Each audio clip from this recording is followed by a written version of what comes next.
जळगाव जिल्हाधिकारी कार्यालयात शहीद स्मारकाच्या भूमिपूजनाचा अनौपचारिक कार्यक्रम पार पडला. पालकमंत्री गुलाबराव पाटील यांच्या हस्ते या स्मारकाचे अनौपचारिक उद्घाटन करण्यात आले. यावेळी मंत्री संजय सावकारे, आमदार राजू मामा भोळे, आमदार किशोर पाटील, जिल्हाधिकारी रोहन घुगे, महापालिका सीईओ जीवन धवने यांच्यासह प्रशासकीय अधिकारी उपस्थित होते. जळगाव जिल्ह्यात आतापर्यंत वीरमरण आलेल्या 28 जवानांच्या वीर पत्नी, वीर माता आणि वीर पित्याचा यावेळी मान्यवरांच्या हस्ते सन्मान करण्यात आला. जवानांच्या गावांमध्ये शहीद स्मारक उभारण्याची मागणी अनेक दिवसांपासून होती. या मागणीला मंजुरी मिळाल्यानंतर स्मारकाच्या उभारणीला आता सुरुवात झाली आहे. यावेळी पालकमंत्री गुलाबराव पाटील यांनी स्मारकाचे काम लवकर पूर्ण करण्याची ग्वाही दिली. आमदार किशोर पाटील यांनी पाचोरा भडगाव मतदारसंघातील मोठ्या संख्येने जवान देशसेवेत असल्याचे सांगितले.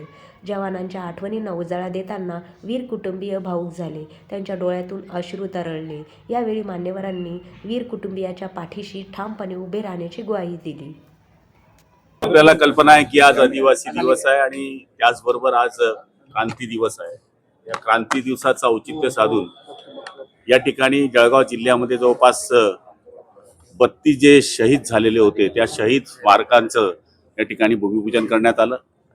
याच्या मागचा उद्देश हाच आहे की या शहीदांनी देशाकरता केलेलं आपलं बलिदान त्याचं कायम स्मरण राहावं, येणाऱ्या पिढीला कळावं की यांनी आपल्याकरता काय केलेलं आहे. ही आठवण गावाला, परिसराला, जिल्ह्याला, राज्याला व्हावी याच्याकरता हा उपक्रम आम्ही या ठिकाणी राबवलेला आहे.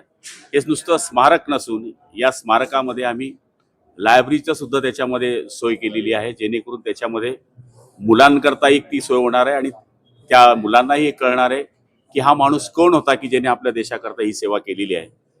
याच्या मागली भावना हीच आहे की राष्ट्राकरता राष्ट्राच्या माणसाने केलेलं बलिदान हे किती श्रेष्ठ आहे हे समजावं, याच्याकरता हे आम्ही काम केलेलं आहे.